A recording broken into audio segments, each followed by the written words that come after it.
गोंदिया जिल्हा पोलीस मुख्यालयात कारंजा येथे पालकमंत्री धर्मराव बाबा अत्राम यांच्या हस्ते 77व्या स्वातंत्र्य दिनानिमित्त ध्वजारोहण करण्यात आले।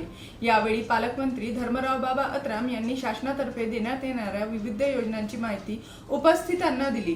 तर पालकमंत्र्यांच्या हस्ते यावेळी गोंदिया जिल्ह्यातील 422 पोलीस अधिकारी व पोलीस शिपायांना विशेष पदक देण्यात आले।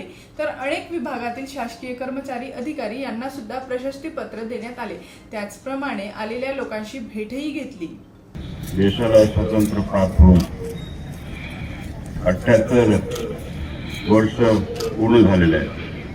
त्या निमित्ताने जिल्ह्यातील स्वतंत्र सैनिक दलाचे प्रतिनिधी, पोलीस दलाचे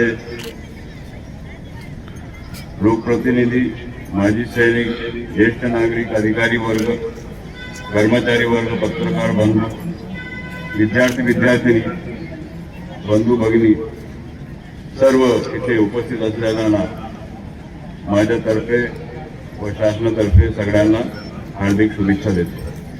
जीबी न्यूजचे प्रत्येक अपडेट मिळवून घेण्यासाठी तुम्ही आमच्या चॅनलला लाईक करा, सबस्क्राइब करा आणि शेअर करा। तसेच बेल आयकॉनला सुद्धा प्रेस करा। आपला जिल्हा, आपली बातमी। GB news Gondia.